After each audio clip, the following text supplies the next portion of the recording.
Hi there. Welcome to Apple World. Cuba Gooding is wary of the Oscars boycotting him, and he is presently uncovering them for killing his profession and causing him such a lot of torment. You know, it's one of those minutes in my day-to-day existence where I was attempting to numb the agony. So I would, only sort of go out and not stress over a thing. He is presently laying the foundation for impact for being pernicious and killing his profession, asserting that their disposition towards him got him boycotted by each chief in Hollywood. Is it safe to say that he is truly blaming the Institute for being bigoted? So, Cuba Gooding Jr. went from being Hollywood sweetheart to being an outsider in the business. Also, it appears as though he faults the foundation completely for the manner in which things showed up for him. At the point when we discuss effortlessness, there are 2,000 stories in Hollywood. Cuba is one name that generally comes up. It was a quite huge name in Hollywood during the 1990s, and he was on target to turn into a Hollywood legend, similar to Denzel Washington. His profession took a considerably greater turn when he won the 1996 Oscar for Best Supporting Entertainer in the film Jerry Maguire. The Mr. Show Me the Cash win accompanied a ton of discussion since certain individuals felt he didn't merit it, contending that there were different chosen people more deserving of the success. Be that as it may, he won good all around. What's more, on the off chance that you have a ton of familiarity with the Oscars, you'll know it's perhaps the greatest accomplishment in the film business. It resembles joining a select club of entertainers where you can charge a ton of cash for film jobs, and a few entertainers even double their asking cost by simply blazing that Oscar gold.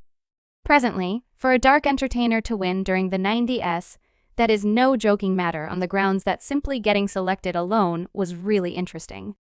Cuba Gooding was carrying on with his best life, yet the great times didn't stand the test of time, tragically. Things turned out badly, and his profession experienced a plunge. Like I said, winning an Oscar places you in an elite group where you become finicky around the motion pictures and undertakings that you take on. What's more, everything no doubt revolves around the technique, since entertainers must be cautious when choosing the tasks they need to chip away at while likewise constructing great associations with chiefs and makers. Also, that is where Cuba committed his most memorable error. He got some words of wisdom from Chief Cameron Crowe, who advised him to work with extraordinary chiefs and attempt to make great associations in the business. However, Cuba didn't tune in. He was all the while riding on the high of his Oscar win, and he figured he could do things as he would prefer. However, this ended up being the greatest slip-up of his profession. He gradually began demolishing all that he buckled down for. After his Oscar win, he was overwhelmed with loads of jobs to pick from, and he chose to take as much time as was needed to figure out what he needed to do. However, in spite of being so particular, he actually wound up settling on every one of some unacceptable decisions and turned down driving jobs in films like In Rwanda, Amistad, Security, and numerous others. He was even offered the lead job in the hit film The Last Lord of Scotland. He turned down that job on the grounds that he thought the person was a miscreant, and he would have rather not played a troublemaker since he was a hero, and on the grounds that he didn't believe his fans should consider him a miscreant. Presently, while that appears to be ludicrous, somehow or another he checked out of Cuba, and he turned down that job. The job then went to Timberland Whitaker, who won an Oscar for the film. In the event that Cuba hadn't been so fixated on being Mr. Hero, he would have most likely won his subsequent Oscar. What's more, that is the point at which he began to understand that he was wrecking his profession. At this point, he was done getting offered great jobs on the grounds that the makers and chiefs before long became wary of his demeanor, and they got crossing his name going their rundown. Abruptly, the open door began to evaporate. From the beginning, Cuba was a man to the point of conceding that he wrecked things for himself by being excessively particular. In a meeting with the gatekeeper, he said, "I had this multitude of chiefs offer me jobs, and I read their contents and said, I don't think this part is appropriate for me. Also, what happens is that in the event that you annoy an adequate number of huge chiefs, you get removed from the rundown." He additionally conceded that his Oscar win had gone to his head, saying, "As far as I might be concerned, it was consistently about safeguarding the sacredness of that brilliant sculpture, since I believed I expected to show individuals that I could accomplish more and I could improve." In any case, reality hit him hard when he understood he was gradually going belly up. When all else fails, compromise is unavoidable. So he dropped the entire Oscar champion mentality and began playing any job that would keep food on the table. However, it was past the point of no return on the grounds that the delicious jobs had evaporated, and the films he had featured in had gone from unremarkable to absolutely awful. For the following couple of years, it was a battle to remain above water. However, at that point in 2016, he was sufficiently fortunate to land the lead job in the restricted series American Wrongdoing Story, Individuals vs. O.J. Simpson, where he played O.J. Simpson himself. Things began to turn upward for himself, and he even got an Emmy nomination for Exceptional Lead Entertainer in a Miniseries or Film. It appeared as though he was, at long last, getting away from the feared boycott and getting back in the saddle. Yet similarly, as he suspected the most obviously awful had passed, the universe said psych and tossed him one more curveball when a few ladies approached, denouncing him. Unseemly way of behaving, and things went downhill once more.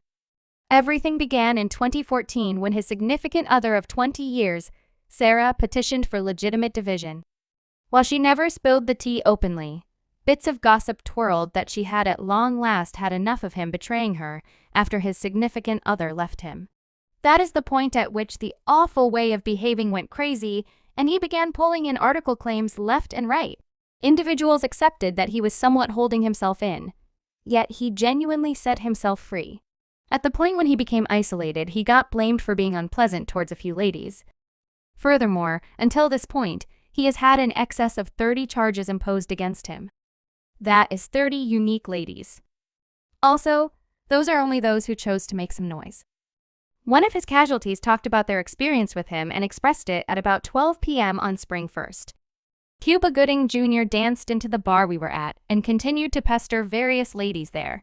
The provocation happened when ladies would be taking pictures with him. He would get butt cheeks during the image taking, and when ladies responded adversely to that, he would continue to either contact ladies' bosoms or let them know that he cherished them. Then, at that point, there's this video posted by TMZ where we see him contacting a lady in what seems to resemble a bar or a club. We obviously see him touching her chest. What's more, she certainly didn't agree to this since she approached him to charge him a couple of days after this. Then another lady uncovered him, guaranteeing that he had tried her in 2013. She guaranteed that she had met him in an inn in Soho, where he welcomed her for a beverage. He then, at that point, told her that he expected to rapidly switch garments and welcomed her around to his room, where he then, at that point, tried her. This prompted his capture in 2019. What's more, indeed, I'm discussing his viral capture video that immediately turned into an image via online entertainment. Yet, it deteriorates on the grounds that he has additionally settled one more lawbreaker case in New York without going to preliminary. He conceded to a solitary charge of provocation coming from an allegation of kissing a lady without her assent.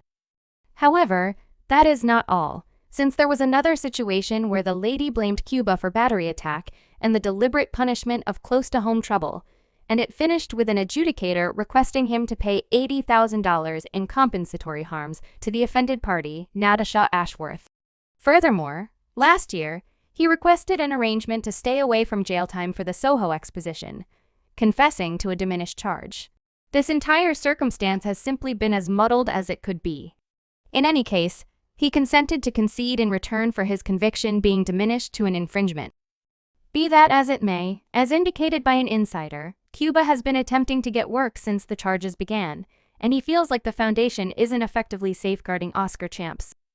Most creation houses and chiefs would rather not work with them since they realize they will get a ton of reaction from general society, and the film is likely going to tank. While Cuba supposedly feels like the foundation ought to be advocates for isolating the craftsmanship from the craftsman, and for however long he wasn't indicted for any wrongdoings, they ought to have upheld for him to look for employment.